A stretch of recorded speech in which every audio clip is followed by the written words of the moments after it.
This is Edexcel Further Pure 1, Calculus, Further Methods in Calculus, and in particular Lhopitals Rule.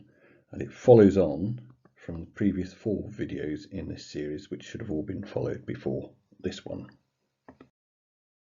If we look at the expression ln x over x squared minus 1, we can see when x equals 1, this becomes 0 over 0. So it's indeterminate when x equals 1. To be able to evaluate this expression at x equals 1, we need to look at it from a limiting point of view. And this is one of a family of limits that can be evaluated by using Lhopitals rule. And this rule can be applied for some limits where there's a limit of x approaching c with one function over another function. Lhopitals rule states that the limit of one function divided by another function as x approaches a particular value is equal to the derivative of the numerator divided by the derivative of the denominator, again as x approaches that self-same constant. But it only applies in certain circumstances.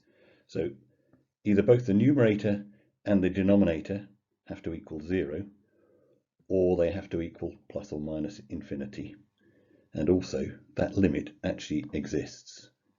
So we can apply this to the expression that we had a look at before.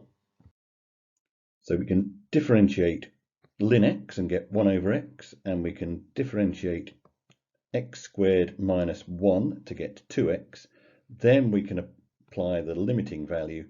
So with 1 over 1 gives us 1 on the numerator, 2 times 1 gives us 2 at the bottom, so we get a limit of a half for this particular expression.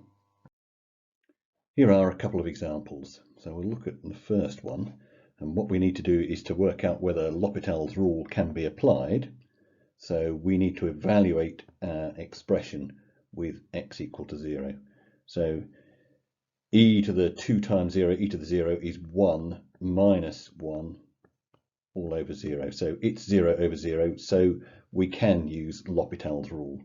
So let's go ahead and differentiate numerator and denominator. The derivative of e to the 2x minus 1 gives us 2e to the 2x, and the derivative of x is 1. And if we evaluate that at x equals 0, well, e to the 2 times 0 is 1, so it's just going to give us 2. For the second one, again, we need to work out whether Lhopitals rule can be applied. E to the 2x, will, where x is infinity, will give us infinity, and infinity minus 1 is still infinity, and it's over infinity, so we're okay. We've already differentiated our function the first time round, so we know it's the limit of 2e to the 2x. I've just removed the divide by 1. And if we put infinity in for that power, that's going to go to infinity as well. So this one approaches infinity as x approaches infinity. And here are those 2 examples written out slightly more neatly if you wanted to go through them in detail. Here's a further example. We'll check that Lhopitals rule applies. So putting infinity into our expression, we end up with ln of infinity, that's infinity, and then we get infinity plus 4, that gives us another infinity, so that's okay. So we can now look to examine the limit of our function when differentiated. So ln x plus 3 differentiated 1 over x, and x plus 4 differentiated 1. Now if we put approaching infinity into this expression, we can see that the numerator is going to approach 0, so it's going to be 0. And here's that written up just slightly more neatly. And here's a third example that shows how you can apply Lhopitals rule more than once. So let's have a look at our expression here. As x approaches 0, we end up with 0 over 1 minus 1, so equals 0 over 0, so we can apply it. And here I've differentiated it. So we've got x squared goes to 2x, and 1 minus cos x goes to sin x. So if we put the zeros in there, we get 0 over 0.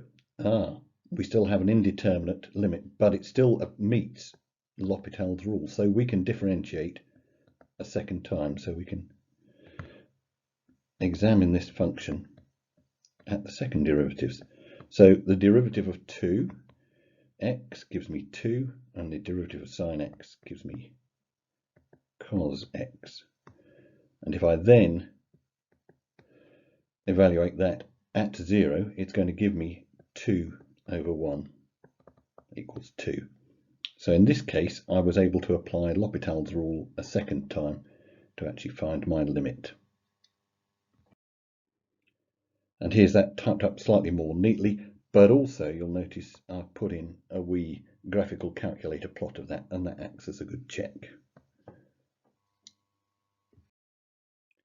That was Edexcel Further Pure 1 Calculus, Further Methods in Calculus, Lhopitals rule. Next up, the Weierstrass substitution for integration.